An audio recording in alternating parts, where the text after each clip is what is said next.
Salam sejahtera dan salam hormat. Kumpulan kami terdiri daripada Azlin Alwi, Saryati Azman, Familia Lodenathan dan saya sendiri, Magdalene Anak Nur. Pada hari ini, kami akan membentangkan kajian kami yang bertajuk Memahami Faktor Pembentukan Daya Tahan Remaja di Kawasan Berisiko, kajian di Miri, Sarawak.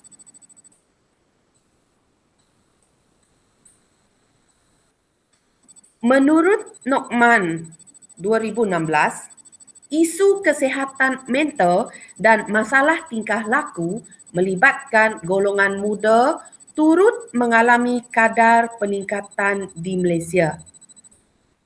Kenaikan kadar kejadian dan bukti perkaitan antara remaja yang hidup dalam kawasan berisiko dengan kualiti kesihatan yang rendah. Keadaan ini disebabkan oleh beberapa faktor seperti pendedahan terhadap kesukaran dari persekitaran luar yang mempengaruhi pelibatan remaja dalam tingkah laku berisiko.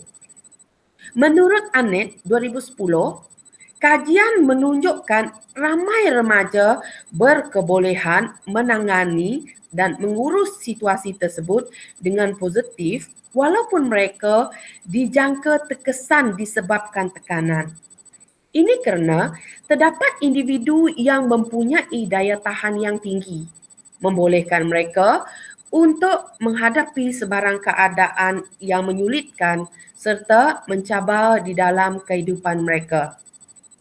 Kajian penyelidikan ini bertujuan untuk mengenal pasti faktor pembentukan ketahanan dengan harapan dapat memberi kefahaman tentang isu berkenaan bagi membantu remaja-remaja yang berisiko ataupun tidak berisiko.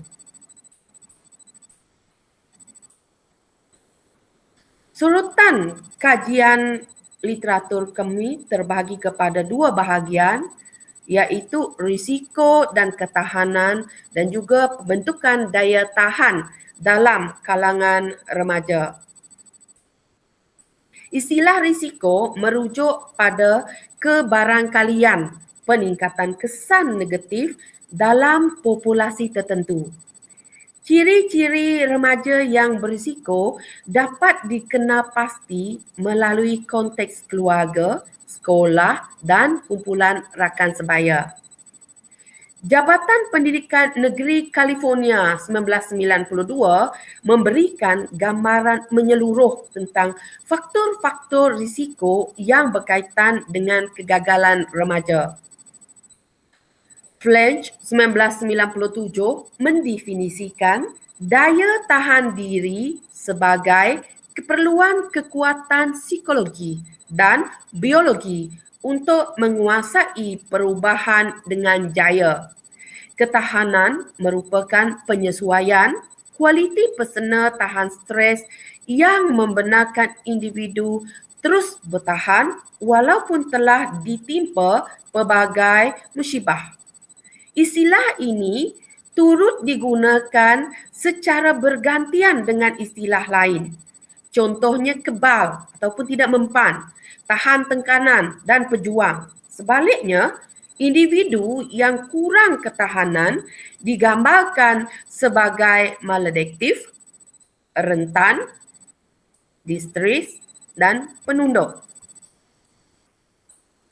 Berikut merupakan model agensi pembangunan ketahanan diri dalam kalangan pelajar oleh Silva dan Radigan 2004. Rutter 1987 menyimpulkan bahawa proses daya tahan ini boleh mengurangkan atau meningkatkan kesejahteraan individu. Boleh juga mengurang atau menyokong kekuatan seseorang. Dan boleh juga bertindak sebagai pengantara yang meningkatkan atau mengurangkan akibat yang tidak diingini. Reka bentuk penyelidikan kami ini ialah kualitatif. peserta kami terdiri daripada 12 remaja di Miri, 5 perempuan dan 7 lelaki. Kesemua remaja ini berumur di antara 16 sehingga 20 tahun. 11 orang masih menuntut di tingkatan 4 hingga tingkatan 6, manakala seorang lagi telah menamatkan persekolahan dan bekerja. Majoriti peserta ini mempunyai rekod akademik yang baik dan juga sederhana. Mereka juga sangat aktif dalam kegiatan sukan serta co-curriculum dan kesemua mereka mempunyai kesihatan yang baik. Kesemua peserta kajian kami ini lahir di keluarga B40, iaitu berpendapatan rendah dan sederhana. Latar belakang berisiko, kawasan berisiko tinggi dicirikan sebagai kawasan tinggi kes dadah berdasarkan statistik oleh pihak AADK sebagai penanda aras menunjukkan tekanan tinggi. Mereka tidak menunjukkan tingkah laku negatif sebagai penanda aras menunjukkan kesejahteraan yang tinggi. Kawasan yang dipilih ialah di Miri, Sarawak. Instrumen kajian terdapat 2 iaitu temu bual dan soal selidik. Pembinaan instrumen kajian untuk temu bual dan juga soal selidik ini telah dilaksanakan mengikut ketetapan ataupun protokol-protokol tertentu. Manakala data kajian pula telah dianalisis secara tematik. Dapatan kajian menunjukkan terdapat 5 faktor utama dalam pembentukan faktor daya tahan remaja di Bandaraya Miri, iaitu individu, keluarga, sekolah dan rakan sebaya serta komuniti. Faktor individu menunjukkan kesemua peserta kajian ini sangat memilih kawan. Selain itu, mereka juga sangat aktif bersukan. Peserta kajian ini bijak mengendalikan emosi mereka masing-masing dan gemar duduk di rumah. Selain daripada itu, kesemua peserta kajian ini mempunyai pegangan agama yang kuat. Manakala faktor keluarga pula menunjukkan semua peserta kajian ini sangat rapat dengan ahli keluarga mereka masing-masing. Mereka mengaku ibu bapa mereka garang dan tegas tetapi boleh diterima.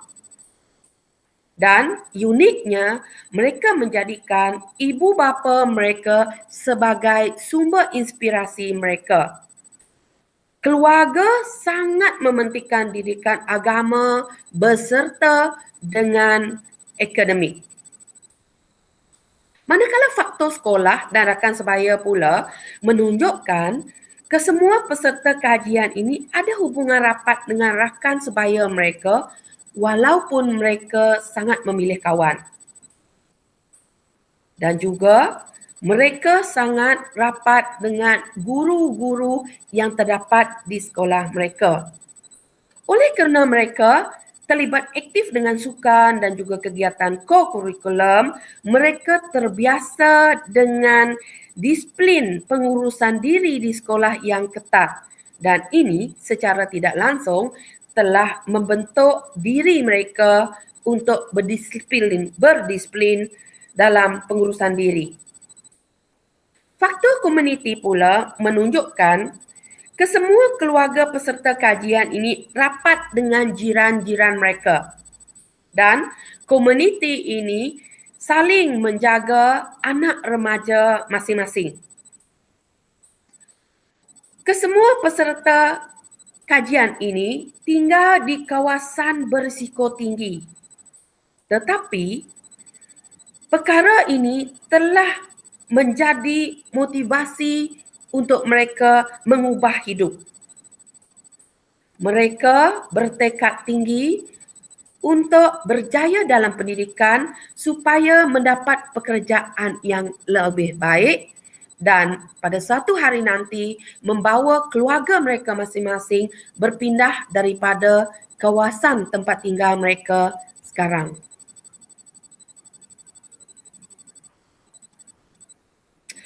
Analisis yang dijalankan menunjukkan bahawa kesemua peserta kajian menyatakan bahawa kekuatan daya tahan mereka itu wujud dari diri mereka sendiri. Namun begitu, mereka juga sedar bahawa kekuatan itu juga terbentuk melalui didikan di rumah atau dari keluarga mereka sendiri yang banyak memantau, menyokong serta mempengaruhi fikiran dan cara mereka bertindak. Oleh itu, kajian ini meletakkan faktor utama dalam membentuk kekuatan daya tahan remaja itu sebenarnya terletak pada keluarga dan seterusnya barulah individu itu sendiri. Keluarga dilihat sebagai faktor penyumbang yang paling kuat atau paling hampir dengan remaja itu sendiri yang secara langsung atau tidak langsung membentuk kepribadian atau perwatakan individu itu.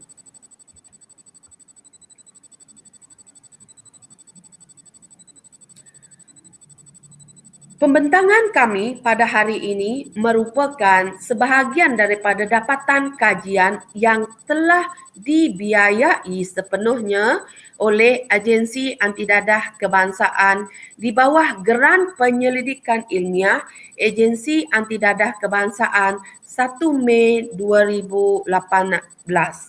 Dengan itu, demikian sahaja pembentangan kami pada hari ini. Sekian, terima kasih.